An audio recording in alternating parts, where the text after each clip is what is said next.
شروع اللہ کا نام لے کر جو بڑا مہربان نہایت رحم والا ہے۔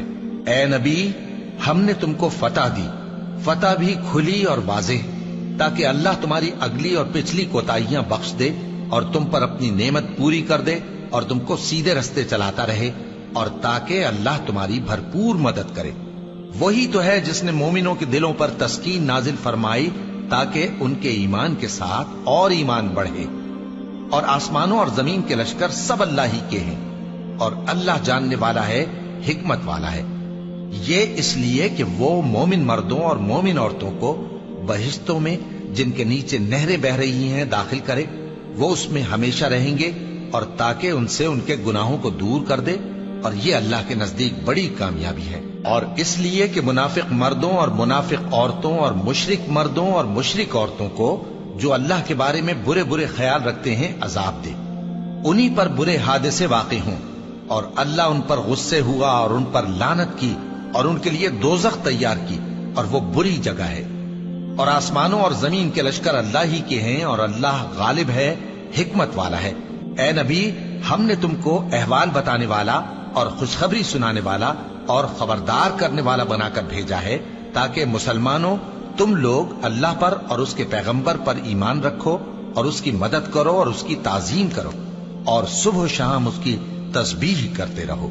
اے نبی، جو لوگ تم سے بیعت کرتے ہیں وہ در حقیقت اللہ سے بیعت کرتے ہیں، اللہ کا ہاتھ ان کے ہاتھوں پر ہے۔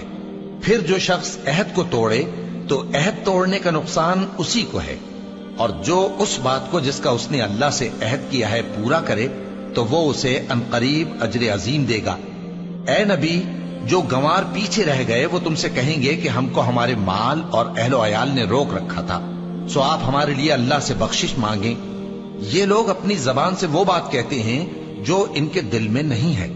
کہہ دو کہ اگر اللہ تم لوگوں کو نقصان پہنچانا چاہے یا تمہیں فائدہ پہنچانے کا ارادہ فرمائے تو کون ہے جو اس کے سامنے تمہارے لیے کسی بات کا کچھ اختیار رکھے؟ کوئی نہیں، بلکہ جو کچھ تم کرتے ہو اللہ اس سے واقف ہے۔ بات یہ ہے کہ تم لوگ یہ سمجھ بیٹھے تھے کہ پیغمبر اور مومن اپنے اہل و عیال میں کبھی لوٹ کر آنے ہی کے نہیں، اور یہی بات تمہارے دلوں کو اچھی معلوم ہوئی اور اسی وجہ سے تم نے برے برے خیال کیے، اور آخر کار تم ہلاکت میں پڑ گئے۔ اور جو شخص اللہ پر اور اس کے پیغمبر پر ایمان نہ لائے تو ہم نے ایسے کافروں کے لیے آگ تیار کر رکھی ہے، اور آسمانوں اور زمین کی حکومت اللہ ہی کی ہے، وہ جسے چاہے بخشے اور جسے چاہے سزا دے، اور اللہ بخشنے والا ہے، مہربان ہے۔ جب تم لوگ مال غنیمت لینے چلو گے تو جو لوگ پیچھے رہ گئے تھے وہ کہیں گے ہمیں بھی اجازت دیجئے کہ آپ کے ساتھ چلیں۔ یہ چاہتے ہیں کہ اللہ کے قول کو بدل دیں۔ کہہ دو کہ تم ہرگز ہمارے ساتھ نہیں چل سکتے، اسی طرح اللہ نے پہلے سے فرما دیا ہے۔ پھر کہیں گے نہیں، تم تو ہم سے حسد کرتے ہو۔ بات یہ ہے کہ یہ لوگ سمجھتے ہی نہیں مگر بہت کم۔ اے نبی، جو گنوار پیچھے رہ گئے تھے ان سے کہہ دو کہ تم جلد ایک سخت جنگجو قوم کے ساتھ جنگ کے لیے بلائے جاؤ گے، ان سے تم یا تو جنگ کرتے رہو گے یا وہ ہار مان لیں گے۔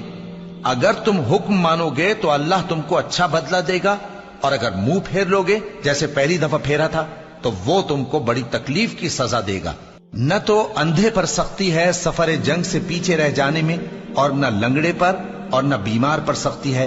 اور جو شخص اللہ اور اس کے پیغمبر کے فرمان پر چلے گا اللہ اس کو بہشتوں میں داخل کرے گا جن کے نیچے نہریں بہ رہی ہیں، اور جو روگردانی کرے گا وہ اسے دردناک عذاب دے گا۔